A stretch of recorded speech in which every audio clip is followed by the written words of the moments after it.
hey, Yeah, it's 5 o'clock somewhere. So, it definitely is. I want to ask you real quick. I mean, like, should we kind of hint at kind of what we're working on, changing this Yeah, show into? I think that's a Well, good idea. no, awesome. Yeah, I definitely am. I'm super excited about it. So, me and David have been talking, and we've really enjoyed doing this show. But we feel like that there's so much more value that we can bring. So instead of just doing an hour show on just entry level DeFi or and going through the courses, we want to keep that, but we want to add and make this a 2 hour show. So we're, new name, new branding, new everything, and start out the show with about 30 minutes of the hot news and alpha going on that day. Have a segment to where we can bring on David knows some very high level people in the Bitcoin community and in his network. I know a bunch that we can bring on and do interviews, special guests, and then also at the end have a block to where we still do entry and intermediate and advanced DeFi strategies and education. So we're looking to really amp this up and grow this channel as a safe haven for people that we're not going to shill, we're not going to get paid to talk about projects. All that integrity stays intact. Me and David are very aligned like that. Anything that we talk about is just purely informational. It's not to try to profit in some way off of our audience. So, hey, what's up, Crispy? What's up, Jay? Do you have anything to add to that, David? Yeah, I'm really looking forward to all the guests that we're gonna have on. Yeah, That's gonna be really cool. Extending it to a 2 hour long call. We'll have time for market updates, market news. We'll be able to talk charts a little bit. We'll be able to talk positions, getting in and out. We'll be able to interview guests. We'll be able to go through educational material. Having a 2 hour block of time like that with real segments, it's going to be great. I think everyone's going to love it. I'm certainly going to enjoy, Mike, working with you and presenting all this new material. So I can't wait, man. It's going to be a lot of yeah. fun. No, it is, and I mean, I don't know. I think that we vibe really well. And we definitely, whenever Jeff's available, get him in here to kind of laugh and joke with us. But it's I think just the like the red pill and just kind of uh some of those looser shows that we've done. I think it brings a very unique flavor to kind of what's out there, because everyone's so worried about getting shadow banned and stuff like that, and we're just like, we're trying to get good information out. We Yeah, we man. don't care what the powers that be think. We just want to get good information out. If it's political, if it's crypto related, if it's investing, if it's DeFi, whatever it is, we just want to give you all good quality content. So that So, being Mike, what's said, what's new, man? What's in the news? so right now I'm seeing that, and maybe you can give a little more information on it. Is it looks like somebody got their little hands slapped when it came to Bitcoin manipulation, and since they were forced to cease that, and the State of the Union last night that we live streamed, we're seeing some positive price action. Maybe you can peel back the layers on that, David. Sure, man. I'd love to. Here, let me go ahead. I can just hop in and share my screen if you don't Oh, mind. We could absolutely. just take a look at maybe take a look at a chart or two here. Here, I'm going to go ahead and share screen two, and screen two is actually where um, I've got the arena. So I've got us up on the arena over on screen two. Well, Man, I actually, love this arena, bro. well, that's one thing I want to talk to you about. I'm actually, I sent Colin a message. I want to talk to him and Jason about some sort of, working with them to, to help bring value to, to the arena, because I'm a big fan of arena as well. So anyway, go ahead. Dude, Sorry. Arena is awesome, man. So I finished setting up my profile a little bit last night. I really, really like it. And dude, I can't tell you how great it is to have two screens again. I was working off my laptop for like the last year. Dude, I like that, but it's better. It's better having I, two I, I screens went again. kicking and screaming. My buddy, when I was in the military, was using two screens, and I'm like, dude, that's totally unnecessary. I don't need that. Yeah. And I was copying and pasting on spreadsheets and stuff. And he's like, dude, just try it. and he gave me a monitor, and I haven't gone back since. I have to have multiple screens. I know, man. It's so much better, dude. Like it really is. And having a camera here and a camera here and two screens with some lights, it's like it's a studio setup, man. It's pretty awesome. It's a workstation, a command Yeah. station. Yeah, that's what it is. So I'm looking over here and let's take a look at Bitcoin first and foremost here.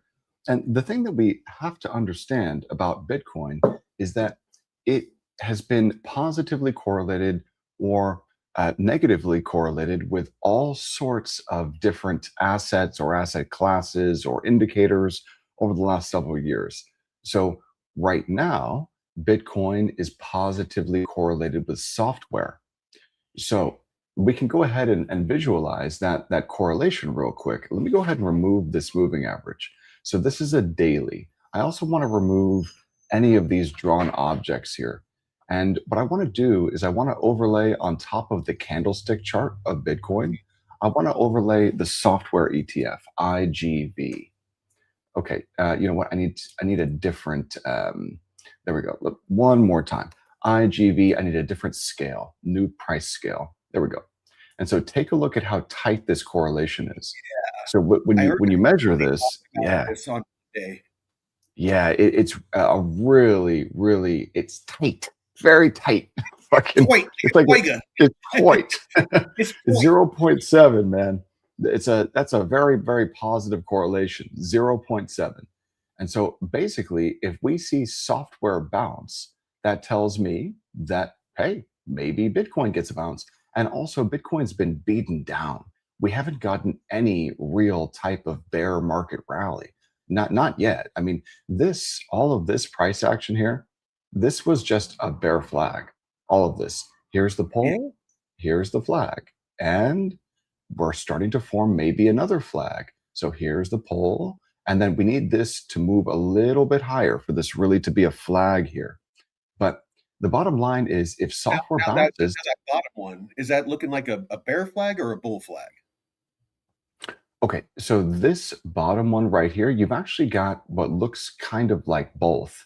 So if we zoom in here a little bit, and I just want to take a look at the micro time frame. So the Okay. bounce off that February 5th low, Mhm. this bounce here, and then all of the inside bars. So notice the green candle, its body, the body of the green candle right here. All of Yes. this price action is within the body of this candle. So Okay. because it's within the body of this candle, it's called they're called inside bars.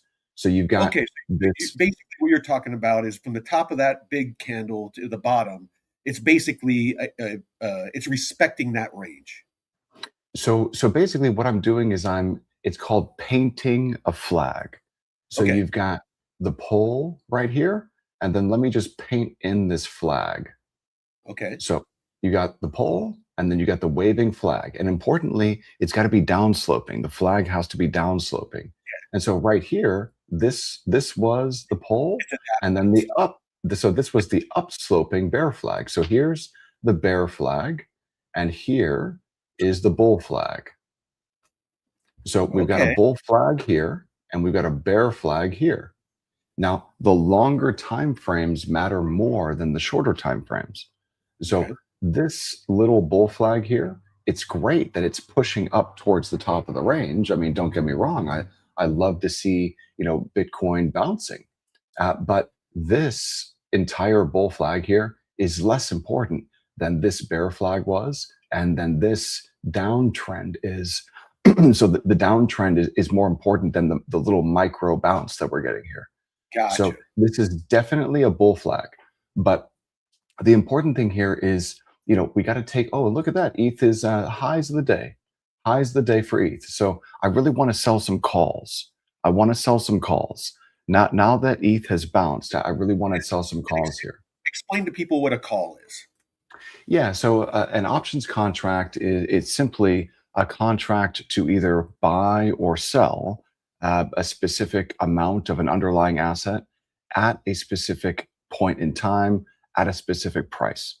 Well, So, just specifically because there's puts and calls, and I know some people have a problem like remembering which is which. not analogy, but the kind of what I use. Remember, is you call somebody up and you put somebody down.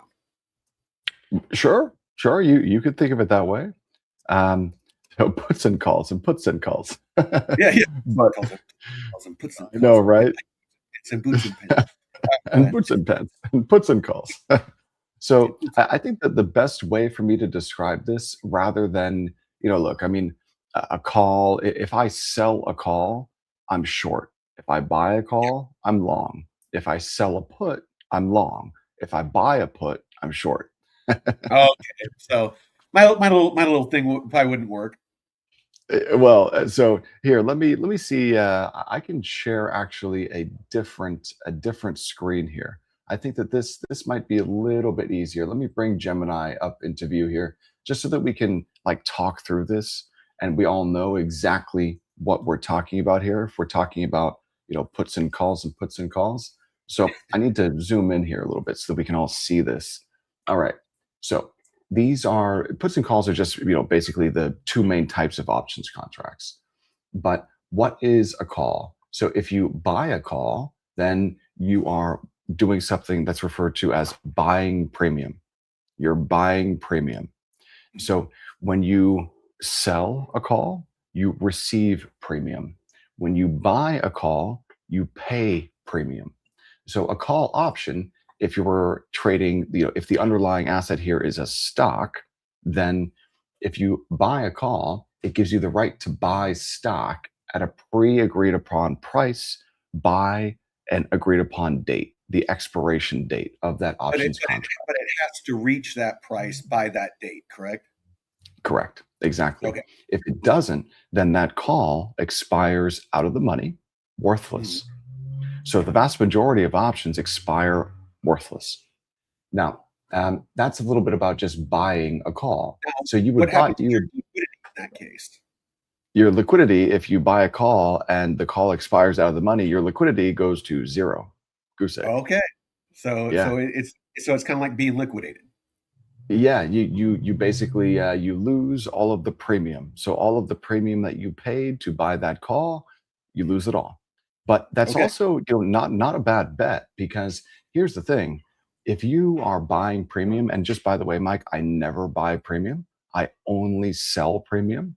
But if you're buying premium, it's a pretty good way to replace stock or replace the underlying with Okay. leverage, because you can gain control of a much larger amount of that underlying asset for a Mhm. relatively small amount of capital. So there's leverage Okay. involved when So you trade it's options. the same thing as well, not the same thing, but it's very similar to trading with leverage then. It is, except that it's not linear. So when you're trading futures, futures are linear. So what that means is for every dollar that that underlying asset moves, if you have 1x leverage, then your position moves by $1. Mhm. But if you've got 10x leverage, something crazy, then Every for dollar every $10. moves $10.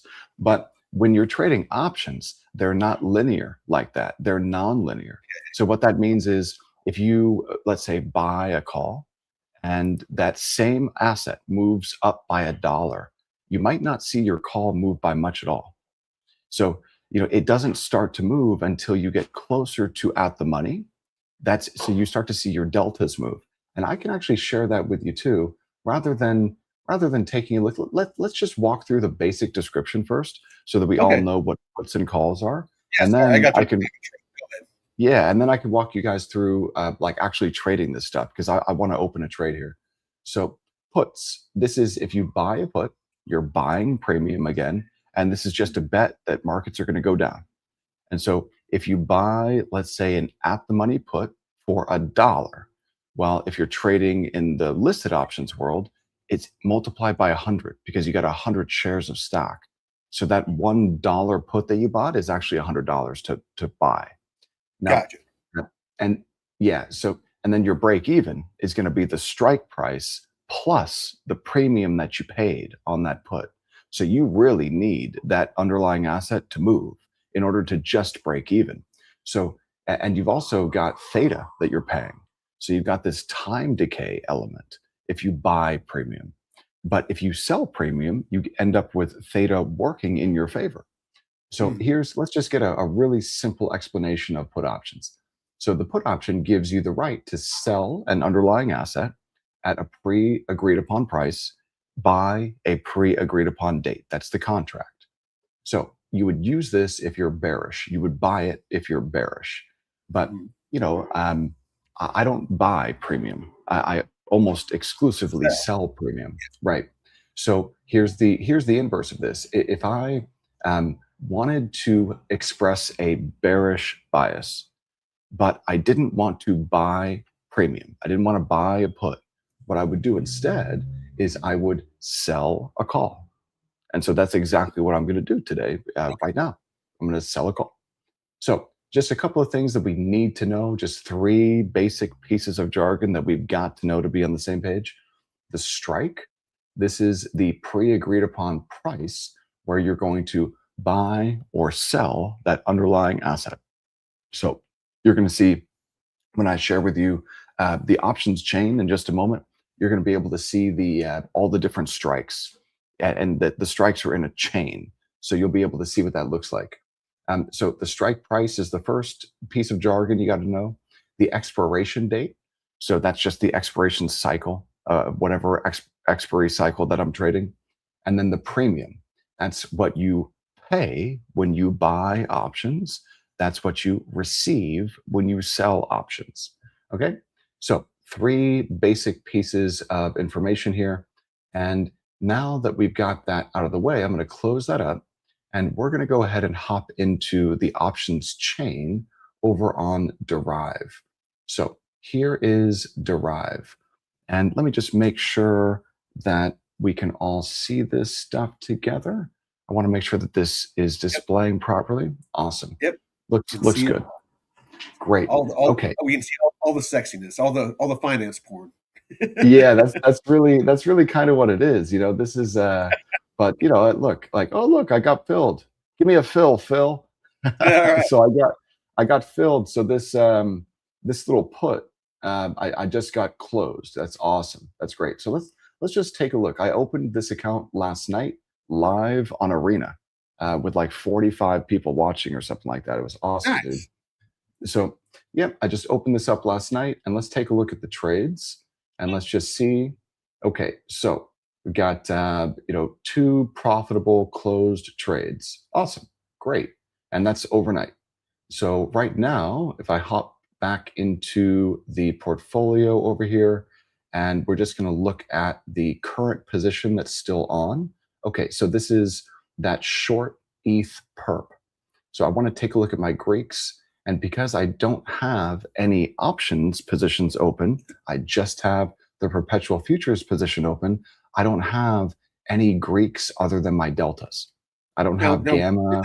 quick, because somebody, Jacob was talking about that the Greeks kind of confuse them. They do me as well. There's some really good cheat sheets you can Google, and I have one set as my desktop. So I'm looking at it right now. Delta is the underlying price, directional exposure. Gamma is the change in the delta. Theta is the passage of time. Vega is implied volatility, and RHO is interest rates, usually minor in DeFi. So find yourself a little cheat sheet and just keep it handy. So whenever David's going through and talking about this stuff and using that delta verbiage that you understand. So sorry, go ahead. Yeah, yeah, yeah. So, here, all I'm doing right now, I just want to make sure that I can see the StreamYard side by side with the arena because, dude, arena's awesome, man. Appreciate everyone over at the arena, watching us. This is really a lot of fun, and I hope that you guys get some value from all this. So, I just want to make sure that I can see the chat because, yeah, you know what I mean. So, okay, I, great. So, I always learn a ton whenever I do shows with you. So I think that's why I enjoy it so much because I get to learn. yeah, man. Arena's the place, man. Hello, Arena. All right. So we're going to trade some options here. Now, the first thing that I'm looking at is number one, I know that I've got that short ETH perps position. Let's just walk through this portfolio real quick because this is, really, really important just to walk through some of the basics. So number one, this is derive.xyz. This is the only liquid options trading protocol on EVM chains, the only one. Now there's Ithaca. Ithaca is another one, but it doesn't give you like portfolio margin. It doesn't allow you to like view an options chain in this way. So I'm just never going to trade on there. Like they've tried to make it super like friendly for beginners, and by doing that, they've made it retarded. So like I'm not going to ever trade there. It just And doesn't so have the functionality that you like, or it just so the way that it's formatted, like this is how like an institutional options chain looks. Like okay. if you're trading options, this is how it looks. You've got the strikes down the middle, you've got puts and calls on the right and the left, you've got your expiration up top, so you know how many days to expiration. You've got your, all of these little data points here, the most important of which is going to be, your delta and your implied volatility. So just being able to see everything on this is referred to as a chain. All of this here, everything that we're Mhm. looking at, this is called a chain. And on Ithaca, you don't see an options chain. So even though the markets seem to be maybe a little bit more liquid on Ithaca, like the way that it's formatted is really kind of a pain. So, and also the margining on Ithaca is horrible. The Mm. margining over here on Derive is amazingly good. The only thing that you've got to be careful of is these spreads. These spreads can be really, really wide. So I just, as we're speaking, I've got Gemini Deep Research building out a little bit of research on the API, so that Okay. I can build a custom tool on top of Derive to learn about just view the best spreads. Okay, so let's just hop in and take a look at the balances. So notice I supplied SUSDE as the initial margin when I opened this account. So this 360 bucks that I deposited last night, that was my initial deposit. And this is pretty cool, working out pretty well. So the nice thing about depositing SUSDE is that SUSDE earns yield. So I'm earning 4 points, 4% on my margin, which Just by is holding. just by holding it. Exactly, Yeah. just by holding it. Now, So that's that SUSDE is staked USD on EtherFi, correct? exactly, exactly. And I could, if I click deposit here on base, dude, like I could deposit instead of SUSDE, I could deposit like wrap staked ETH. So if I deposit Lido wrap staked ETH, then not only would I earn the LST or LRT yield, which is like Mm. 3%, but it would also give me a source of positive ETH deltas. So I could actually trade against my own collateral, which is kind of Gotcha. cool. You could set up a basis trade on here in a heartbeat. Yeah. So really, really cool. This is a very, very useful protocol. Okay. So you can see that I've got the SUSDE collateral. You can see I've got this one short perps position open. And because ETH is up quite a bit, I've got an unrealized negative P&L, but that's okay because I actually have already been able to trade out of those two put positions for a nice profit just overnight. I set those limit orders overnight. So, really happy with that. And now, what I want to do is I actually want to sell some calls here, or at least sell a call. And so, let's just bring it back to TradingView real quick. Now, with this big move up, you want to be a contrarian. So, when I see ETH, plus 11.5%, and I see Bitcoin plus 7.2%, I'm already short on those perps, but very, very, very small. And it's linear. Those perps are linear. I want to sell some calls in addition to just being short those futures. Because if there's any type of pullback here, if ETH pulls back even a little bit, those Yeah. calls will get smashed. And so I'll be able to sell the calls deep out of the money and then buy them back. And I'm going after like a 15 or 20% profit. I'm not trying to, make You're 100% not profit swinging on for the those. fence. You're not swinging for the Right. fences. You're looking Exactly. just 10 or 20, 10 or 20 on each direction. Exactly. Yep. Okay. That's all I'm trying to do. And let me go. And I also want to be able to earn some theta. So The first thing here is I've got to go in to the correct Well, expiration cycle. and, and real quick off my cheat sheet, theta is the passage of time or time decay. Theta, yeah, exactly, exactly. So you got your delta, gamma, theta, vega, rho. Those are the five Greeks. Your Yeah. delta is your direction. Your gamma is basically the speed of your delta. Mhm. Your theta is your time decay. Yep. Your vega is the volatility component, and Yep. your rho is the interest rate. So the Yep. risk-free rate of return. That's like your opportunity cost. So, Perfect. okay, what I want to do here is first and foremost, we got to make sure that we're in the right expiration cycle. So, this 57 days to expiration, I know that there's a lot of people who will want to trade options that are much, much closer to expiry, but that's just not me. I'm going to trade stuff that's, out at 50 days or so, because I don't want that gamma trap. The closer that you get to expiry, the higher the gamma can go. And so if your gamma gets really, really big, then small movements in that underlying asset will have a really big impact and very quickly on your P&L. So I really want to avoid that gamma trap of like, the 20-day to expiration or the 10-day to expiration or the 2-day to expiration type options. I'll never trade that stuff. So I'm out here at 57 days. That's number one. Number two, I want to sell calls. So that means I'm going to be over here on the call side. Number three, I want to sell out of the money calls. So now I need to take a look at my strikes. So anything out of the money is going to have a delta that is below zero point 0.5. So at the money strikes have a delta of zero point 0.5. Out of the money strikes have a delta of less than zero point 0.5.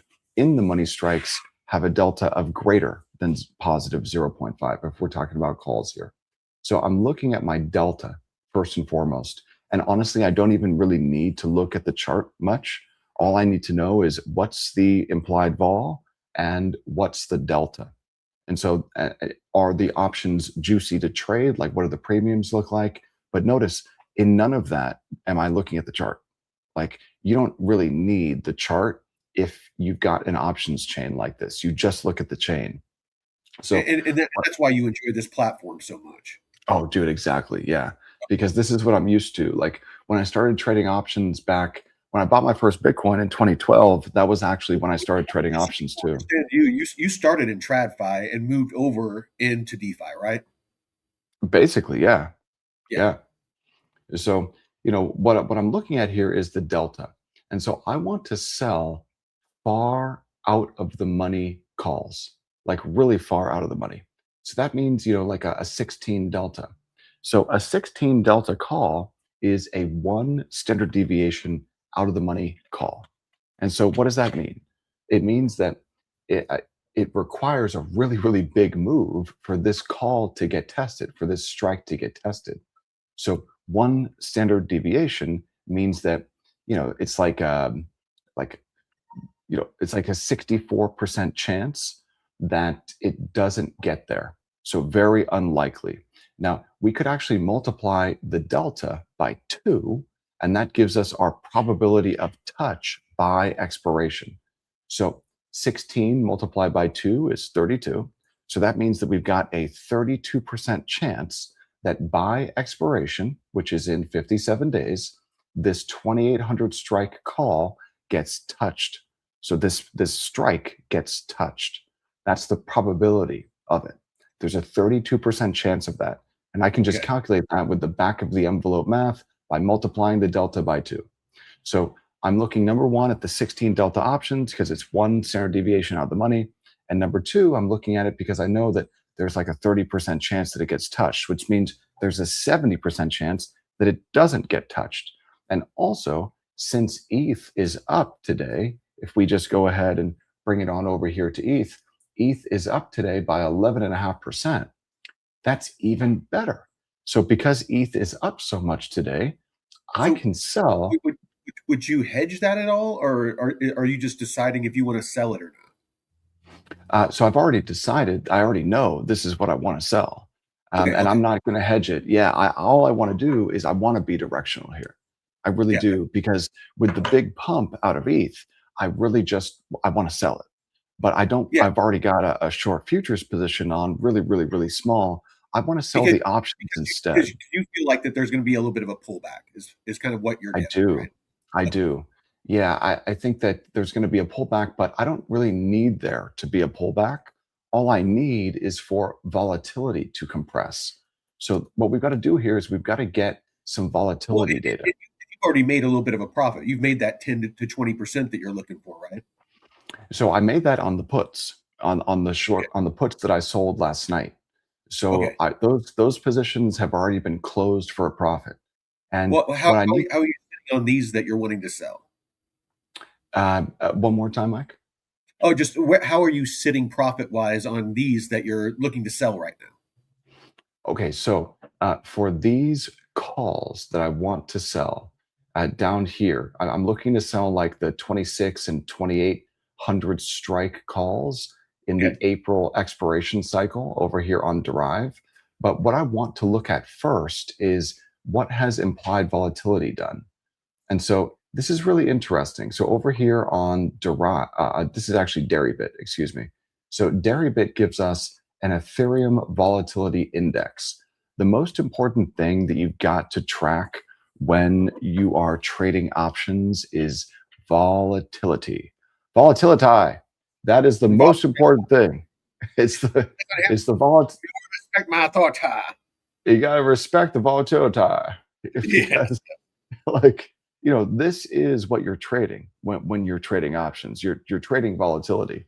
And so what I've got to figure out here is what's my IV rank and what's my IV percentile, because just because ETH had a really big pump doesn't mean that these options are a great sale. It doesn't mean that the options are juicy. So the premiums, these premiums here, remember, when I sell options, I'm receiving premium. So that's what I want to do, but I only want to sell options if the vol is high. So I really need high levels of volatility to be a successful options trader if I'm going to be writing premium or selling premium. And so IB rank at 34 is not high. IB percentile at 46 is not high. You want to see IB rank above 50 and IB percentile as close to 100 as possible. And you can see this, graphed out here. This is just a chart of volatility over there on Deribit. And Deribit is great just because it gives me this D-vol index, and it shows me IB rank and IB percentile. These are the three things that you need if you're trading options. And I Volatility. want to point one thing out real quick, David. Everything Mhm. that you've said so far is based off data and off of hard numbers, not emotion. You're not like I feel like, or there's it's not emotionally based. You're everything that you're lining out so far is based off of volatility data. It's based off of the strike and all these different things you're talking about. These are all hard data points that are painting a picture on if it's the right thing to do to buy or sell these positions. So sorry, I just want to point Yeah, that out. yeah, no, 100%. It's a very rigid system with Yes. strict rules. If those rules are not met, you really shouldn't trade. And if I'm being completely honest here, the IB rank is too low and the IB percentile is too low to be selling options. But I don't care. I want to trade it anyway because it's Yeah. been such a big pump out of ETH that even Yeah. though volatility hasn't pumped along with price, I still I want to be selling these calls, because if there's even a little bit of a retrace, then these calls will just get Get crushed. smashed. Yeah. Yeah, they'll get crushed, and so I'll be able to buy them back and make that 20% in a couple of hours. So that's what Gotcha. I'm looking for here. And I'm trading the 57-day to expiration options because if I'm wrong and ETH continues to pump, well, number one, I've got a ton of room until my strikes, so 26 and 28. And number two, I've got a ton of time to allow this to play out. So I want to go ahead and take a look. What would it look like here to sell that 2600 strike? So the first thing is take a look at the spread. So 60-20. So the bid So it's 60/20 at 62.90. So that's the way that you say this. It's 60 at 62.90. That's how you would say it.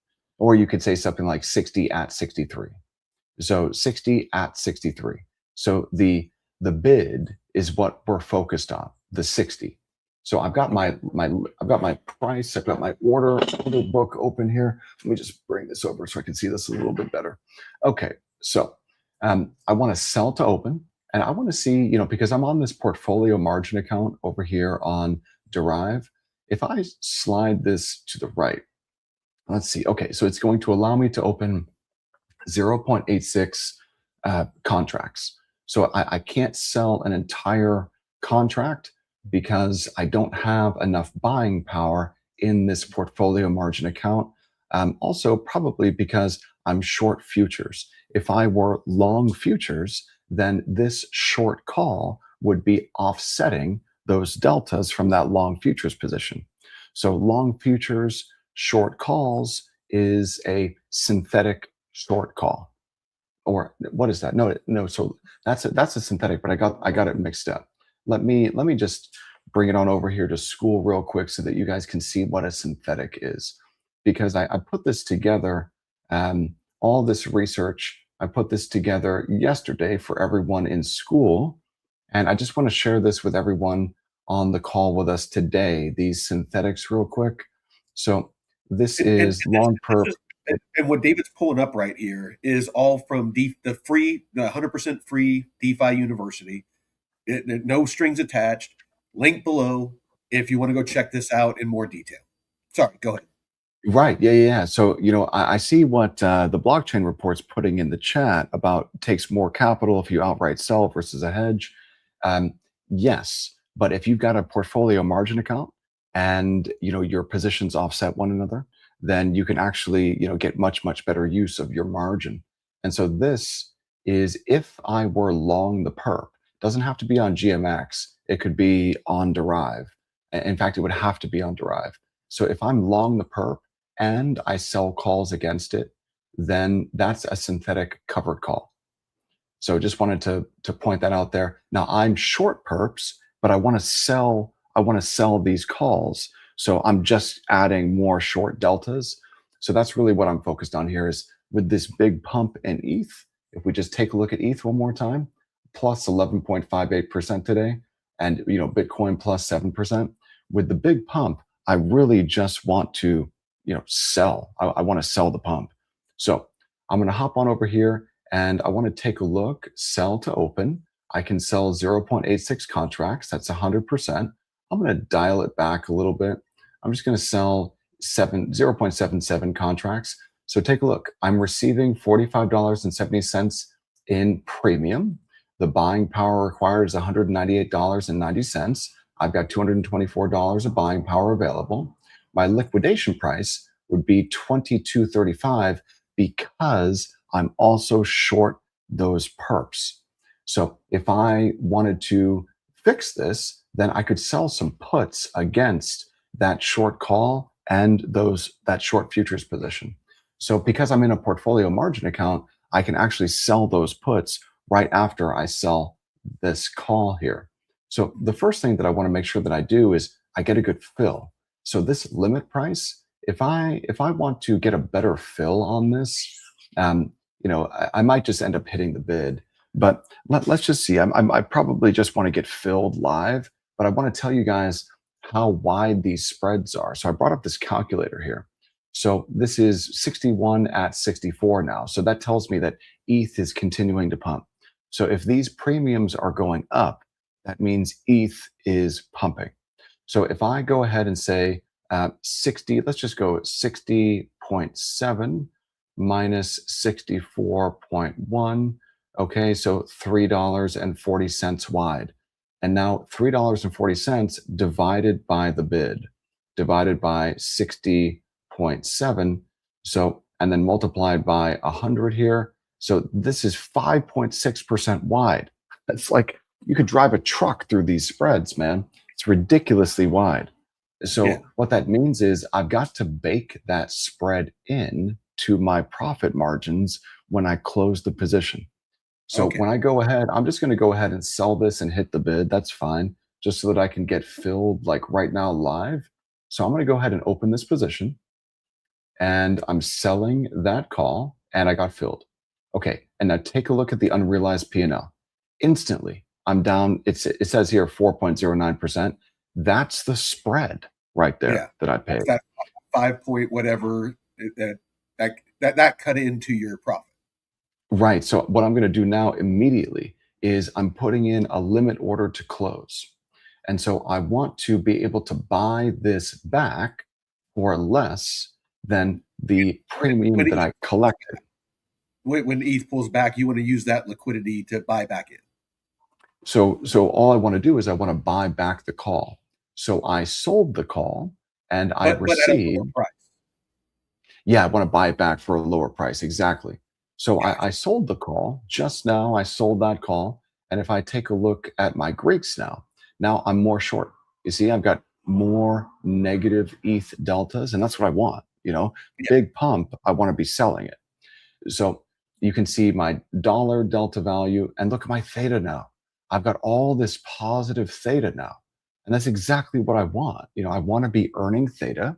I want to be short volatility. That's my vega. I'm short vol. I'm positive theta. And my gamma is tiny because I've got 57 days to expiration. So I don't have to worry about gamma. Also, I'm very far out of the money. So I don't have to worry about gamma either. And my deltas are exactly where I want them to be. I want them to be short. Okay, so And now that gamma I'm is the change in the delta. so the gamma is the speed of the change of the delta. Okay. So if you got a really big gamma number, then your deltas for a small movement in the underlying, your deltas are going to go crazy. And what that means is if you have a really big gamma, then a very very small move in that underlying asset will have a monster impact on your P&L. So you Okay. really want to be careful of falling into that gamma trap, which usually happens if you trade like 0 DTE options or 7 days to expiration options or anything like less than 3 weeks to expiration. You're gonna have some monster gamma. So if I've got these two positions open now, I'm short the perp and I'm short the 2600 strike call. I want to immediately put in a limit order to buy to close that 2600 strike call that I just opened. And so you can see ETH is pumping. You see that? So I'm Yeah. I'm watching ETH go up. I want to go ahead and put in a limit order to close, and I want to buy this back for it's got to be at least a 20% profit. And so I've got to bake in also that spread on the open. Now the spread on the close, I don't have to worry about that because I'm putting in a limit order. So as long as my limit order gets hit and filled, then I'm really just worried about the spread on the open. So remember that spread was like $3.70. So I want to bake that in. So if I go, how much is 20% of what was the I got filled at what 60, 61 or something. So I'm going to go 61 times zero point 0.2. So that means I need to make $12.20. And I'm going to go ahead and bake into that like the $3.70 spread. So I'm just going to go 3 plus 3.7. So I need like 15 bucks. I need 15 bucks on this, and that would be like a 25% profit. So I'm just going to go and say, all right, well, if I opened it at 61 and I need to make 15 bucks, then that means that I can buy it back for 46 and be very, very happy. So 46 is the limit, and I'm going to buy back the whole thing. And I want to say good till cancel. Perfect. And I want to go ahead and submit that order. Awesome. Okay.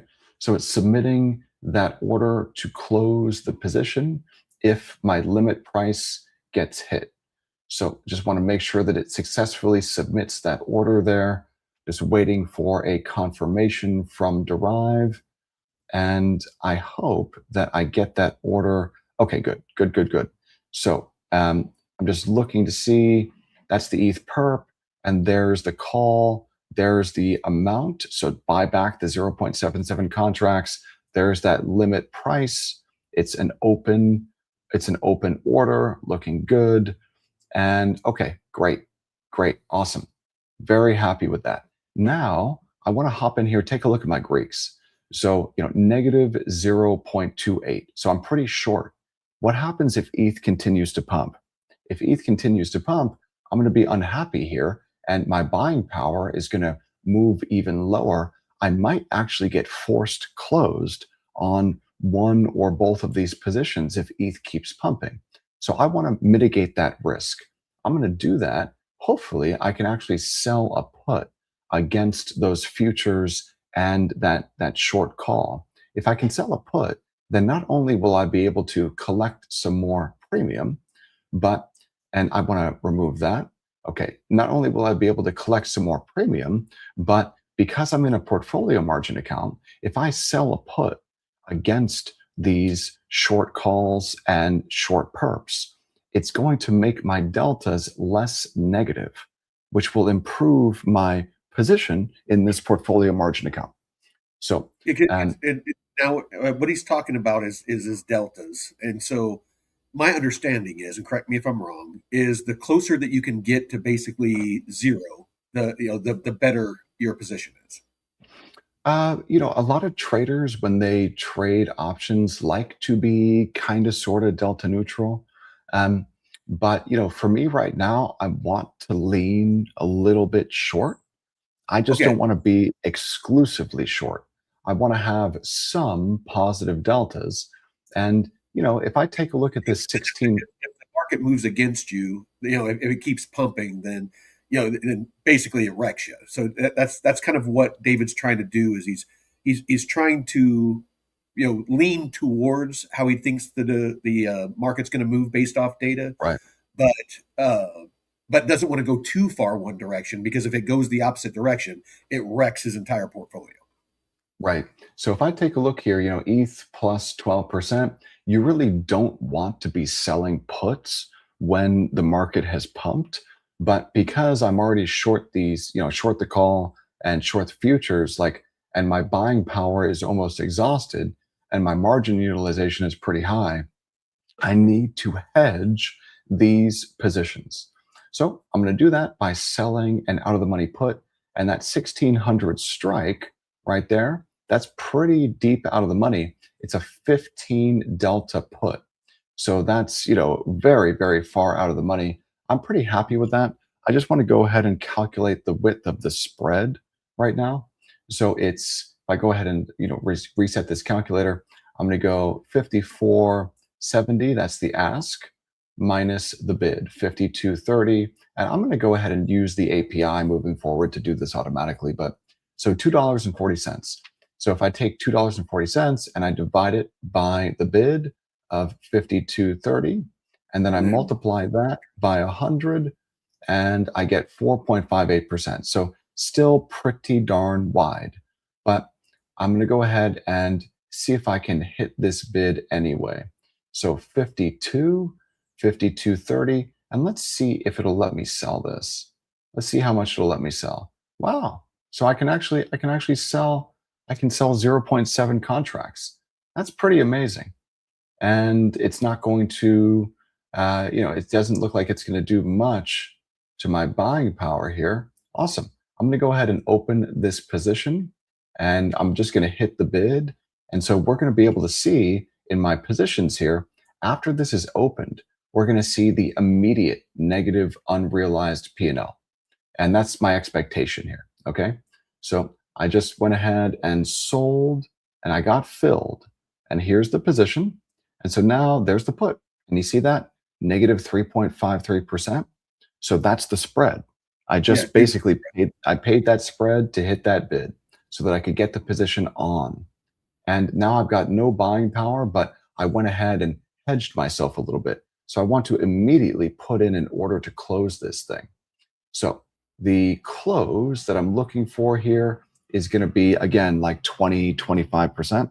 So I'm just going to bring up that calculator and I want to go ahead and say, all right, well, I sold this for $51.70 and I want to make 20% on this. So that's $10.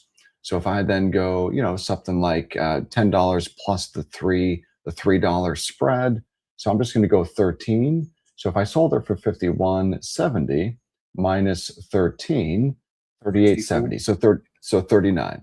So Yeah. I'm happy with buying this back for 39 bucks and buy back the whole thing. That's the limit order, buy to close, good till canceled, submit the order. Awesome. So the And trend I'm seeing on all these is you're anticipating a pullback and you're wanting to capitalize on that. all I'm trying to do is trade the volatility. That's it. Yeah. That's all I'm trying to do. I'm really not trying. These positions you're opening are based off of the volatility. We've gotten the pump, and you're anticipating a pullback, and you're setting where you want to buy back in to where you make a profit of roughly 20%. Yes. So all I'm trying to do is sell premium for, let's say I sell $100 a premium. I want to be able to keep $20 of that premium. And I want Gotcha. to rinse, wash, repeat as quickly as I possibly can. I want to just run through as many contracts as I can. I want to Yeah. trade really, really. Yeah, I'm sorry. I want to trade really, really small, and I want to trade really, really often. And I've got to be careful of these spreads. Like that'll get you in trouble. These spreads over here on Derive, you've Yeah. really got to make sure that you bake that in because if you're paying 4 or 5% just to open a position, if you hit the bid, Yeah. then yeah, that's expensive. Well, it eats into your profits. Exactly, exactly. So there's the order. It looks like so. You see what happened here? Those orders got closed. You see what just happened? This is I saw this happen overnight, and I don't know why those orders got closed. So if I'm over here and I take a look at the portfolio, so I was up overnight, and now I'm down 0.9%. But I want to take a look at the orders. So why did these get canceled? Oh, because my margin went to I don't have enough margin. So it closed the orders. Huh. That's so strange, but why did it close the Now, call? really quick, explain what margin is. Yeah, so the margin is just you're basically like your buying power. Like it's what you can trade. So um, if I just take a look here, I'm just really learning this derived protocol. The Yeah. last time I traded on it, it was called Lyra. They renamed this to Derive, and it looks like because my buying power went to zero just now, those limit orders that I put in to close Sal. those options, they went ahead and got closed. Those orders that I had in. You see, I had that Yeah. order in to buy back the put and buy back that call. Both of those orders got canceled because my buying power went to zero. Now, my margin usage is still, at 79%. I've got maintenance margin, so I'm good. And, I'm basically trading a range. So you see this, my liquidation price on the downside on ETH is like 1074. My liquidation price on the upside is 2230. So that's, I'm happy trading that range. Um, Let me hop back in here to trade. And I just want to see on the position side. So now all I've got to do is nothing. I've just got to sit here. I might That's easy. actually add a little For bit some more margin. Yeah, I might add a little bit more margin here just so that like, maybe like another $100 or something. Just so that I don't have to worry about, these positions being forced closed if ETH continues to pump, because I really do want to be short and I don't want to get forced closed. So with ETH plus 11.9%, all I've got to do now is sit. All I've got to do now is sit, and I'm going to have to watch this because it looks like I won't be able to allow those resting orders to sit if the way their margining system works here on Derive is that if your buying power goes below zero or goes to zero, that any untriggered or open order that you've got to close an options position, if that gets canceled, then I'm just going to have to sit and watch this because I really do need those resting orders in. I need those orders in to be able to close this. So you know what? Maybe I'll just instead of adding a close order with a limit like that, maybe if I add it as a take profit, it might do it better that way. So, basically the take profit, the take price is 40 on the buy to close, and this is on that put. So reduce good till canceled. Okay, so I'm just going to try to submit this one more time. It should work. Okay, so now it says untriggered.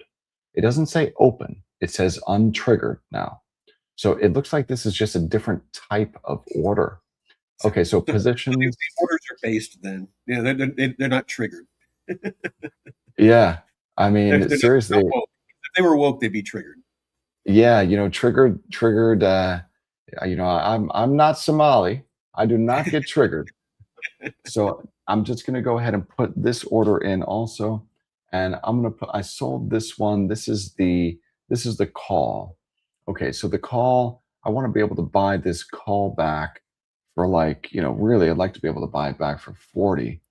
So I'm going to put in $40 there and reduce the entire thing, submit the order because I don't want to have to sit and watch this. I need Mhm. these orders to execute if my limit prices get hit. And so all that really means is I don't want to be sitting around watching these. I just want this to be automatically triggered. You know what? I might actually want to edit this order here a little bit. I'm going to make this something like 38, just a So people little bit more. familiar limit orders have automated buy and sell points. Where if you it's a market, then you have to manually do it. Exactly. And I don't want to have to sit and try to manually, uh, you know, do that. So, that's Exactly. funny. Look at what I just did. So I edited the trigger price Mhm. and it didn't show up. So it didn't remove that other order that I've got in. That's Okay. kind of funky. I would have expected because the trigger price that I put in is lower than that initial trigger price, and they're both for the max amount. So if 40 gets touched, then there's no way this can ever get filled. So Yeah. why didn't it close the 40? I don't know, but I'm gonna close the 40 manually. So I just canceled that order. So now I'm happy. Now I've got everything set the way I wanted to. I might add another $100 of margin Yeah. here. I was And gonna say, like, you might want to look at adding some margin. Not that I fucking know yeah, better than yeah, you, but with what just yeah, happened, with having a lack of margin. yeah. So I might need to add some more margin here. I think that's what I'll do. And when I deposit a little bit more margin over here on base, I've got to think about what do I want to deposit. Because if I deposit SUSDE, well, then I'm earning 4 points on it, but I get 5% less initial margin. I get 5% less initial margin in buying power. So that means if I put up $100 of SUSDE, yes, I'm earning 4% on my collateral, but I only have $95 of buying power. Whereas if I put up So that'd USDC, be a net negative. yeah, so that would be, well, I wouldn't think of it that way actually, because the yield on the SUSD, that's super valuable. Oh, Just absolutely. having a yield bearing token as your margin is super valuable. I think that I'm going to put up USDC as margin here because I came across something that I wasn't expecting. If I take a look at the portfolio one time and then we take a look, you see right here where it shows me USDC, this balance. So this is kind of funky because the balance here, this USDC balance, this is actually the premium that I collected when I sold that call and that put. So Okay. this USDC, it shows up almost like a borrow. You see, it says supply APY 1.47, borrow APY 3.04%. So I'm not quite sure if this means that the premium that I collected when I sold those options is actually something that I'm earning 1.47% on, or that I'm paying 3.04% on. I'm not quite sure, but it says it's a positive balance. So that means that at least it's not a borrow. So if it's a positive balance, then I must be earning 1.47% on that uh, premium that I collected. So, I sold those two options. I think that's what this is referring to here. So, you know, I never want this to flip negative, and USDE can depeg. So I think it's probably a good idea that I throw down some USDC collateral in addition to the SUSDE collateral, just so that, in a worst case scenario, if SUSDE depegs, even for a brief period of time, I don't have to worry about that because I've got USDC to back me up. And then Gotcha. I would always want to make sure that I maintain, buying power that's equal to the size of my position. So that means I would probably want to deposit something like $300 of USDC. That way, I'm basically doubling the size of the portfolio in US dollars, but I'm making, the margin here much safer. So I think that that's what I'm going to do. I'll add like 300 bucks, and then that way I won't have to worry about liquidation, and I can just allow this to work its way out. So I think that's what I'll do. I just want to check in on my Greeks real quick. And the Greeks, so take a look. I've got a little bit more positive theta than I had a moment ago, and my deltas are less negative. So I was basically like negative zero point 0.3. So I was basically short a third of one ETH before I sold that put. And now I'm short about half that amount after selling that put. And that's exactly what I wanted, right? I wanted Yeah. to offset my short deltas a little bit, and I wanted to earn a little bit more theta. And so You that's want you want exactly what you I'm want to doing. be just south of delta neutral. Yeah, I wanted to be just, well, I really wanted to lean short. So I wanted, some short deltas, but I needed, some type of a hedge on the call and the perp. And now I've got that. So the last thing I've got to do is add a couple $100 more margin, and I'm good to go. I'm good to go. So Nice. yeah, man. I'm pretty happy with that position. And I described exactly how to do all of this in the school community, yesterday. And so I went through synthetics in this Beyond the Stake article, synthetics on using GMX and using Derive and using the Athena products. But I really described the Derive strategy here at trading options in this article. So Tom Sosnoff is a legendary trader, and I learned my options trading skill set from him. So yeah, it's amazing what you can do with AI now, because this strategy here, the way this is described, this is a decade of research from Sosnoff at Tasty Trade, Boiled condensed down. into, Yeah, yeah, a couple bullet points. it's amazing. It really is amazing, man. It's absolutely amazing. So yeah, Well, and this stuff I'll is I'll free. be honest. I only understood about half of what you talked about, but I learned a ton. And that's and I just want to be real with people. It's I there you're not going to understand all this right out the gate.